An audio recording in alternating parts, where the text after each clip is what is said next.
A very good evening and welcome to this Sunday's edition of News First Weekend.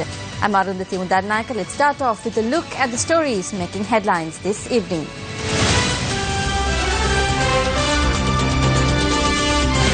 Assistance from the UN Peacebuilding Fund towards reconciliation in Sri Lanka. Geneva resolution grabs the attention of the political stage at home. ලංකාව පිටලා දින ලෝකය ඇතුලේ මිසක ලෝකෙ පිටලා දින ලංකාව ඇතුලේ නෙවෙයි. අපිට තනියෙන් ලෝකේ ජීවත් වෙන්න බෑ.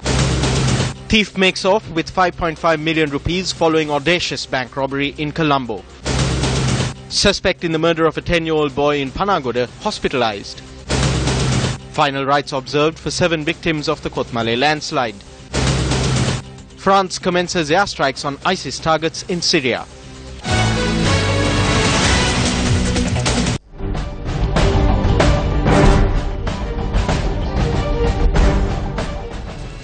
United Nations Secretary-General Ban Ki-moon has promised assistance of the United Nations Peacebuilding Fund towards building reconciliation in Sri Lanka. The UN Secretary-General made these remarks at a special meeting with President Maithripala Sirisena at the UN headquarters in New York yesterday. During the meeting, President Maithripala Sirisena stated that he respects the vision for peace. Expressing his commendation to this statement, Ban Ki-moon said that the whole world is watching President Sirisena's program. Meanwhile, President Maithripala Sirisena also met with the Prime Minister of Pakistan, Nawaz Sharif. Regional security and the future of SAARC were discussed at the meeting. Prime Minister Nawaz Sharif also stated that he hopes to increase the number of cricket matches played between the two countries. President Sirisena also held talks with the Prime Minister of Malta, Joseph Muscat, at the UN headquarters in New York yesterday. The Prime Minister of Malta, during his discussion with President Sirisena, which was based on how to strengthen the bilateral relations between Malta and Sri Lanka, offered an official invitation to President Sirisena for the Commonwealth Summit to be held in Malta. Former President Mahinda Rajapaksa issued a statement today noting that recommendations that are harmful to Sri Lanka must be removed from the resolution that has been submitted to the UN Human Rights Council in Geneva. Now, the statement reads that if the resolution is to be adopted by consensus in the Human Rights Council, then it must reflect the hopes of the people of Sri Lanka. Let's take a look at some of the views expressed on the political stage here at home regarding the resolution in Geneva.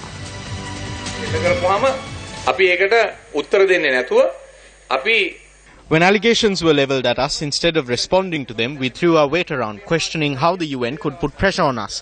In the event that Mahinda Rajapaksa was president, they would have included his name on the list. There was a possibility that a very dangerous resolution would have been adopted. This has been prevented today. It had been submitted that we implement a two-phase program. We were not in favour of that.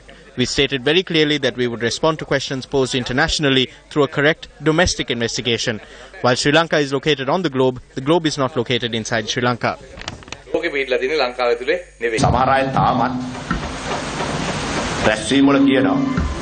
Some people are still calling at meetings for the discarding of human rights. They can go around saying that all over Sri Lanka, but it cannot be said to the international community.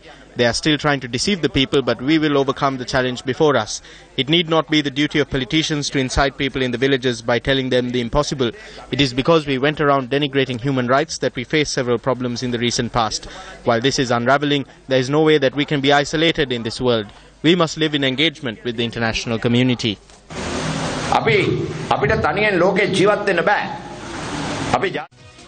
The controversial central bank bond transaction continues to make headlines in weekend newspapers. In an article published in the Sunday Times today titled CB Governors Senior Officials in Verbal Spat Over Transfers, the Sunday Times reports that dissatisfaction over a series of controversial transfers of senior officials at the central bank last week led to a verbal spat between Governor Arjuna Mahendran and top officials, including assistant governors. The Sunday Times reported that as about 30 officers of grade 4 and above, including assistant governors, were having a noon meeting on Tuesday at a 14th floor committee room to discuss concerns about new transfers and plans to hire retired bank staff as consultants, the governor unexpectedly walked into the room and confronted the officers. Quoting a source, the Sunday Times said, there was an argument that ensued with the governor taking the position that discussions like this are not the right procedure, while participants defended their rights, saying they have had meetings like this in the past too to discuss their grievances. Immediately the next day, reacting to the defiance from a section of the staff, a circular issued by the director, CB Facilities Management, said, quote, "This is to inform you that in addition to reservation of C1, C2 and C4, which is presently carried out by the Protocol Division of the Secretariat Department, reservation of meeting rooms, i.e. C3 and C5, and committee rooms of the John Exeter International Conference Hall, which were under the purview of the Facilities Management Department, have been transferred to the Governor's Secretariat Division, or GSD, of the Secretariat Department with effect from the 25th of September 2015, unquote. According to the Sunday Times' report, the transfer of 15 senior officers, which is said to have taken place on the 18th of September, included officials who had given evidence before the parliamentary committee that probed the controversial bond issue in which the governor's role was questioned. According to sources, these transfers have caused uncertainty amongst many officers, while there were unconfirmed reports of more transfers in the coming days. A daring bank robbery occurred in broad daylight at a private bank on Dharmapala Mawatha, Colombo 2 today. The lone bank robber had made off with a sum of 5.5 million rupees. Bank employees informed the police that the suspect was riding a motorcycle. Police are following up on footage of the incident recorded on the bank's CCTV camera network with the hope of identifying and apprehending the suspect. The investigation has been entrusted to the Colombo Crimes Division. The police say that a three-wheeler driver has already been taken into custody in connection with the theft. The suspect in the murder of a 10-year-old boy in Panagada was injured when he fell off a rock today while accompanying the police to collect evidence. The police said that the suspect slipped on a rock and fell while he was accompanied by several officers to Kapurugoda in Panagada at around 4:30 this morning in search for evidence. The injured suspect was first admitted to the Homagama Hospital. Homagama Magistrate Y.R.D. Nelumdeniya visited the hospital and remanded the suspect until the 7th of October. The suspect was transferred to the Colombo National Hospital this afternoon.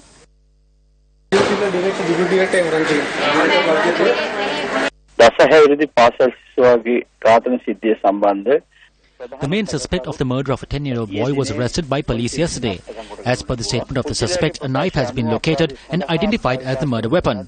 While en route to locate the weapon, the suspect had attempted to escape, and during this attempt he was injured. Subsequently, he was admitted to the Colombo National Hospital for treatment. Meanwhile, residents of Kotadeniya convened a media briefing today to comment on the spate of child murders that have taken place since the murder of Seya Sadewmi in their village. When pictures of the remains of a child victim of a boat capsize went viral on social media, refugee laws the world over were relaxed. It has been several days since the death of Seya, but they keep postponing the capital punishment. Why won't our leaders open up their eyes at least now? Looking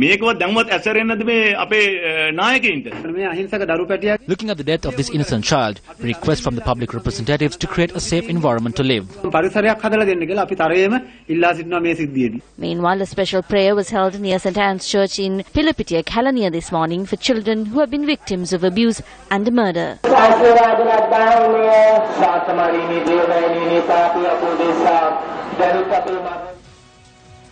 The mass funeral for the 7 victims of the landslide which occurred in the Vadamulla estate in Kothmale was held this evening. A tragic landslide which washed away the lives of 7 in Vadamulla took place 2 days ago. The incident occurred after the rock face which the residents grow vegetables on toppled onto their own home. 5 persons of the same family were buried under the rubble of their own home.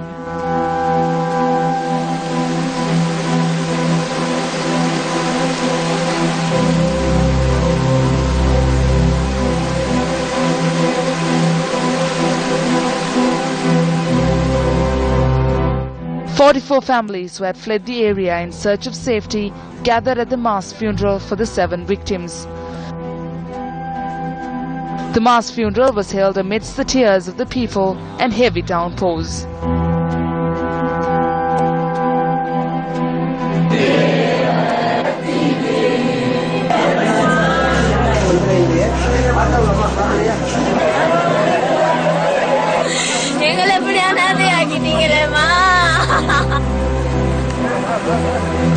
The landslide unit of the NBRO has issued landslide warnings to 7 districts as rains persist in a number of areas in the island. The Badulla, Ratnapura, Kegol, Kalutara, Galle, Matara and Hambantota districts have thus been issued warnings. Today marks the Binara full moon Poya Day. The most significant event to take place on Binara Poya Day was the establishment of Bhikkhuni order, or the admission of nuns to the Buddhist order. On the initiative of Mahaprajapati Gautami, after many requests by her, the Buddha allowed women to enter the order. Sri Lanka The women of our nation can lay claim to the proud heritage of Sanghamitta Maharahat Thera, who brought the teachings of Lord Buddha to Sri Lanka. On this day, the aspiration of our women should be to safeguard our children for the future and to bring forth a generation of productive citizens. Adding to the significance of the Binara full moon Poya, skygazers across the globe will be treated to one of the rarest occurrences in the universe tonight, a supermoon and a blood moon. The phenomenon of a supermoon and a lunar eclipse occurring simultaneously has been dubbed a super blood moon. Due to the elliptical form of the moon's orbit, the moon will be closer to the Earth and brighter, and will also have a reddish hue as the Earth's shadow falls on the face of the moon.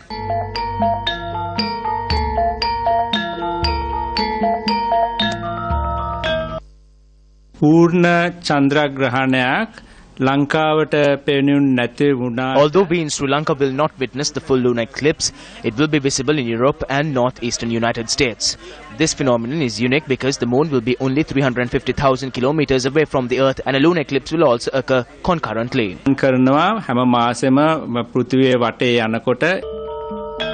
Previous super blood moons have been witnessed in 1910, 1928, 1946, 1964 and 1982, while the next will occur in 2033. Meanwhile, the Met Department has called on the public not to panic in the event that rough seas are witnessed. We have not seen a major shift in the tides during a full lunar eclipse, so there is no cause to be fearful. A 300-year-old cannon was discovered today during excavations at a hotel construction site in Galle Face, Colombo.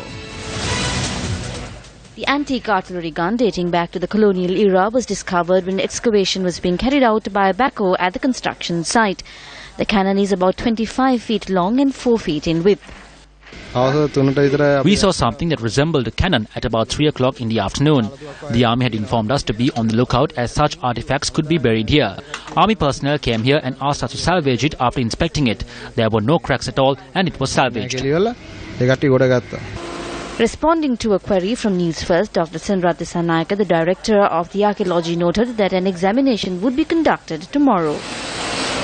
An apparent flaw in the traffic light system near the Kadawatha interchange on the Kadawatha-Matara Expressway has heightened the risk of road accidents.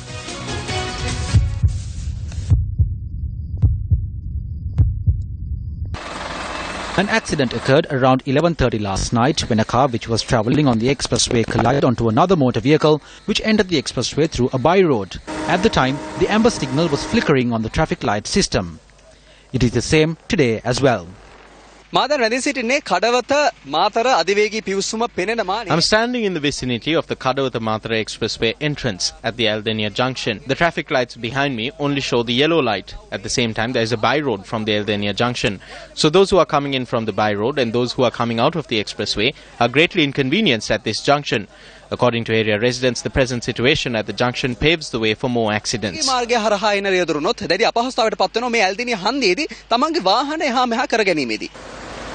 Newsfirst also observed the functionality of traffic light systems for pedestrians crossing the roads.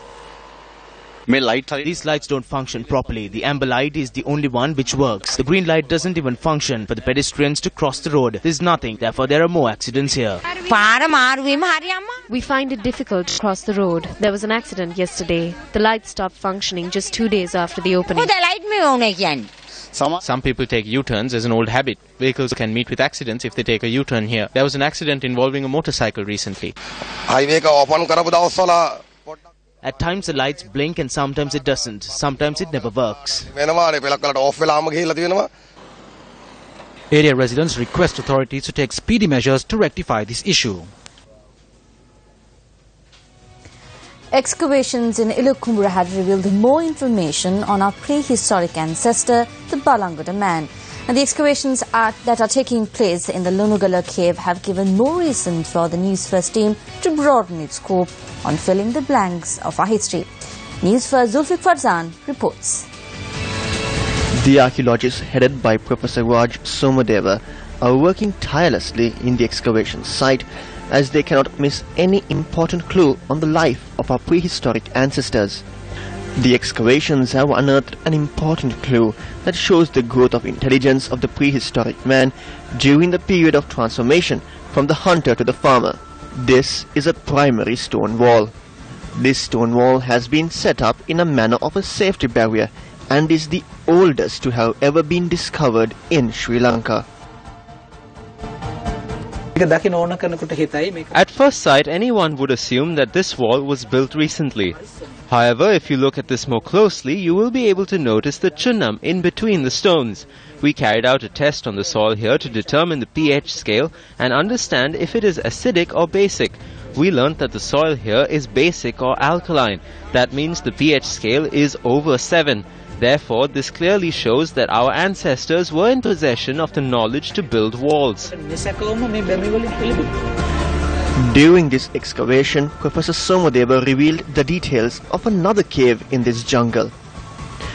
When we reached the area where the cave is located at, we noticed that it was not going to be an easy climb. We had to scale this 90-degree rock face with the assistance of a simple vine.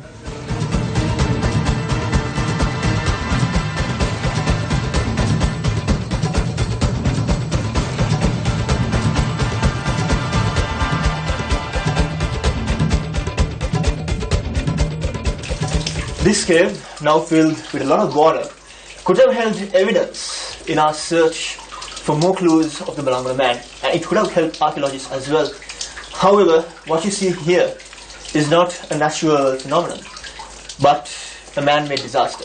This cave has been dug up and looted in a bid to search for treasure by treasure hunters. What we ask is, let the natural creations be, because those hold the clues of our prehistoric life. To get to here, we had to climb up a mountain, and we had been training for that for a couple of weeks, so we advise you do not try this.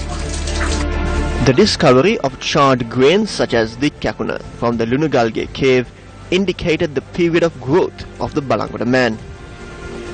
Bones of small animals and birds consumed after burning them were also discovered from this cave. Professor Raj Somadeva pointed out the discovery of shaped glass-like rock indicates the beginning of the use of metal and is a sign of a settlement that lasted for a period of time. This clay bead with the hole moves the course of history into a new avenue. We had an issue on a certain period. There was the period of transformation from the hunter to the era where great civilizations started to come up. We need to understand that change. The date ascertained from the excavation in Lunugalge will provide us with the answers. We are certain that this excavation will provide a definite answer to the dark part of our history. The marks that were left behind by the Balangala man can still be witnessed in Ambilipitia, Vansha Madama, Bellan Bedi Palasa and many other areas. And this proves that our history dates back to more than 2,500 years. Our prehistoric ancestor, the Balangala man, travelled far and wide from the mountains and into the plains below, such as the Horton Plains. On our journey in search of more evidence on the life of our prehistoric ancestor, the Balangala man, we have understood one thing. The journey itself is like history. To go back to history, you have to travel far and wide. And that is what we are going to do. With this Anjana, I'm Farzan for Newsfirst.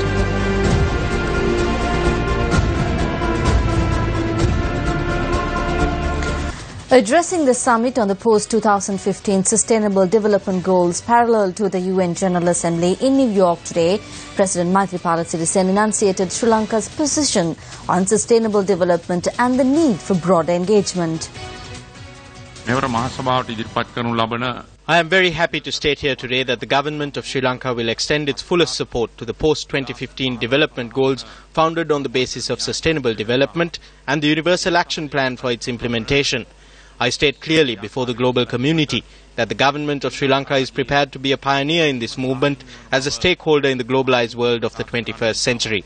I wish to state clearly that the government of Sri Lanka hopes to achieve these goals successfully by 2030. We will also work towards fulfilling the basic needs of our people, progressively minimizing poverty, eliminating all inequalities and ensuring social justice and human security. While impressing on the importance of conserving natural resources, we will also work towards establishing a state policy to oversee the consumption of these resources in a sustainable manner. I believe it is essential to engage not only the public sector, but also civil society and the business community in this task. I wish to leave you with a Pali saying that is part of Buddhist teaching. Devo vasta sukalena sassampatti hetuja pito bhavatu lokoja raja bhavatu dhammi. It means, may the rains be timely, may the harvest be plentiful, may the people be satisfied, and may the ruler be duty-bound. This shows that centuries ago, our ancestors were well aware of the triangle of sustainable development. I wish to note that as proud inheritors of this ancestral knowledge, Sri Lanka is prepared to forge ahead in the 21st century, adopting this knowledge as appropriate to the current era. Thank you all, and may the Triple Gem bless you. In business news this evening, the Minister of Public Administration and Management has announced that discussions have commenced regarding adding allowances to the basic salaries of public sector employees. The minister noted that plans have been made to add the 10,000 rupee allowance granted through the interim budget to the basic salaries of public sector employees. It is expected that this move will increase the basic salary of a public sector employee to above 25,000 rupees. Today marked the final day of the 5-day celebration of the 125th anniversary of Hindu College, Jaffna. The 125th anniversary celebration of Hindu College Jaffna commenced with a grand ceremony on the 22nd of September. Today's proceedings commenced subsequent to receiving blessings from the Jnana Vairavar Kovil in Jaffna. Principal of the school, I. Dayananda Raja, welcomed the special guests. The special guests were led by the school band and the lighting of the oil lamp took place. Today's proceedings were held under the auspices of the President of the Canada Past Pupils Association of Hindu College Jaffna, S. Kadir Gamanathan.